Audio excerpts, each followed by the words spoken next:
চলে এলাম একটা নতুন ভিডিও আপনাদের জন্য, নতুন রেসিপি, দ্যাট ইজ দই বড়া। বানিয়ে দেখুন, নিশ্চয়ই ভালো লাগবে। শুকনো খোলায় জিরে আর শুকনো লঙ্কা ভেজে দেখুন আমি পাউডার করে নিয়েছি।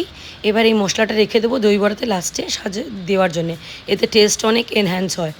আর উড়দ ডাল আর মুগ ডাল ভিজিয়ে রেখেছিলাম ওভারনাইট, নিয়ে সকালবেলায় ওটাকে আমি মিক্সিতে বেটে নিয়েছিলাম।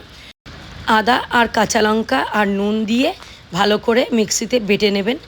আর বেটে নিলেই এটা দেখুন খুব সুন্দর একটা পেস্ট ফর্ম করে যাবে, এই যে এরকম। তার মধ্যে স্বাদ অনুসার নুন দিয়ে ভালো করে ফেটিয়ে নেবেন। আর একটুখানি ফেটিয়ে নিলে এটা ভালো ফ্লাপি হবে।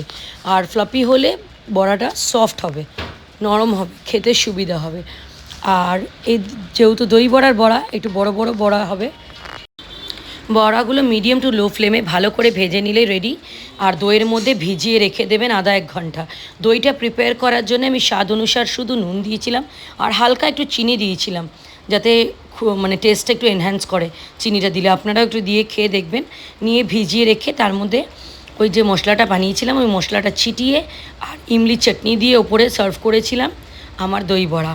এটা প্রচণ্ড টেস্টি হয়েছিল। যদি ভাল লাগে রেসিপিটা, লাইক শেয়ার কমেন্ট করতে ভুলবেন না।